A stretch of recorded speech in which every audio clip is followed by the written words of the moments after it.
In my last video, I tested Battlefield 6, the lossless scaling adaptive frame generation method using a dual GPU setup. I wanted to see whether it fixed the GPU overhead problem, stabilized latency, and reduced visible graphical artifacts. During those tests, I saw far fewer issues overall. The crosshair had occasional ghosting, and I even noticed the same ghosting on some walls and fences, but the UI elements stayed clean. Our base frame rate didn't drop significantly, which suggests the GPU overhead problem was effectively resolved. Remember, Battlefield 6 is a first-person shooter game, so you don't see full character models. Only nearby objects and NPCs are visible. That makes flicker less of a concern in that title. Because of that, I wanted to try the same method in Red Dead Redemption 2. It's a third-person open-world game, and in a title where full character models and distant objects are constantly visible, graphical artifacts are much more likely to show up. So in this test, we'll see whether the dual GPU lossless scaling method still reduces artifacts and keeps GPU overhead under control when everything is on screen. For this test, I used my usual PC rig. I'm running two GPUs, an RTX 3060 Ti and an RTX 2060 with a Core i5 Dense 600KF CPU and 16GB G-Skill DDR4 in dual channel. For lossless scaling frame generation, I put the RTX 2060 to work on the frame generation side. The reason I chose an RTX card, the RTX series lets us use Nvidia's DLSS Upscaler and DLDSR, which are required for this workflow. DLSS 4.5 is now available for RTX 20 series cards too, so using an RTX GPU across the board made sense. I let the RTX 3060 Ti handle the game rendering while the system ran Windows 11. I also updated the Nvidia driver and the app so I could enable DLSS 4.5. You might see a small FPS hit on older RTX 20 cards with DLSS 4.5, but my priority here is image quality, reducing ghosting and shimmering when frame generation is active. I use DLSS balanced as my baseline. Many viewers ask how noticeable graphical artifacts are with this method, so I'll start by testing lossless scaling frame generation in fixed mode at 2 times, 3 times, and 4 times multipliers. I'll put all 3 settings on screen at the same time so you can easily compare them side by side. To make subtle issues easier to spot, I'll slow the footage down during the comparison.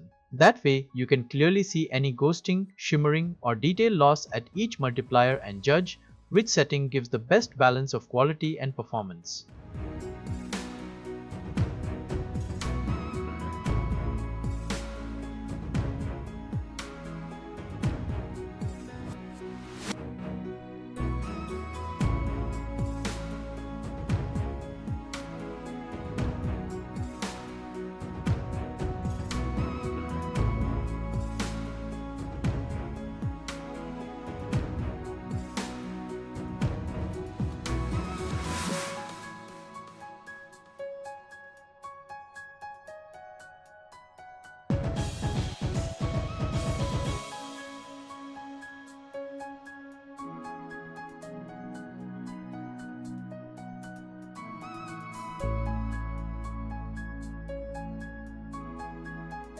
Now it's pretty clear, ghosting is still visible even with the dual GPU setup, so the issue isn't completely fixed.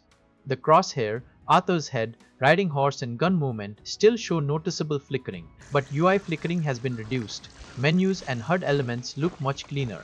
Overall, performance feels more stable, yet some inward motion artifacts remain.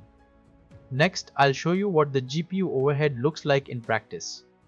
In Red Dead Redemption 2, the overhead appears to be largely resolved, so performance is much more stable while running the dual GPU lossless scaling setup. So I recommend using the 2 times multiplier for play.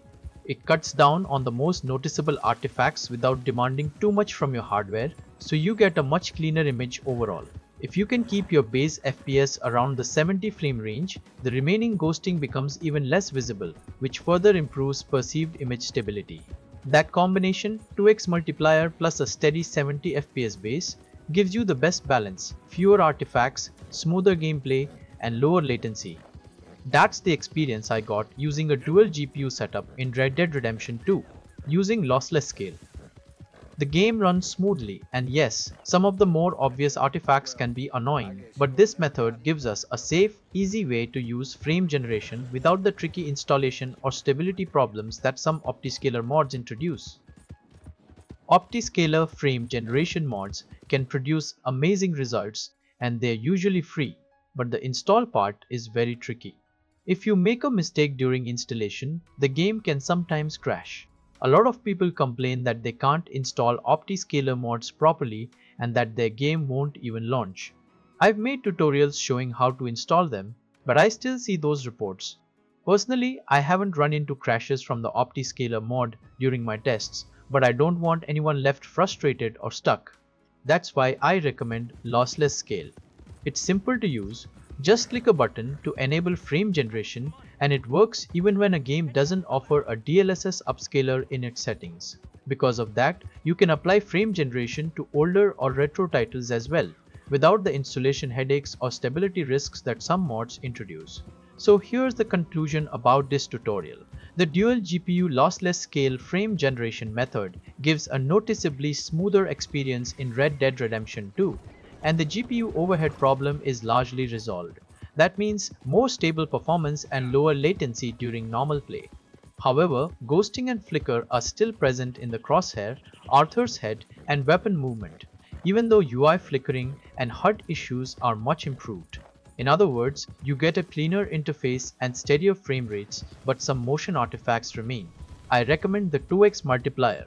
It reduces the most obvious artifacts while keeping performance reasonable. If you can hold a base FPS around the 70 range, the remaining ghosting becomes far less noticeable and gameplay feels smoother. So guys, that's it for today's video. If you try this dual GPU method, share your experience in the comments and let me know how it worked for you. If this video helped, please give it a like, share it with friends, and subscribe if you want more tests like this. See you in the next video. Have a great day.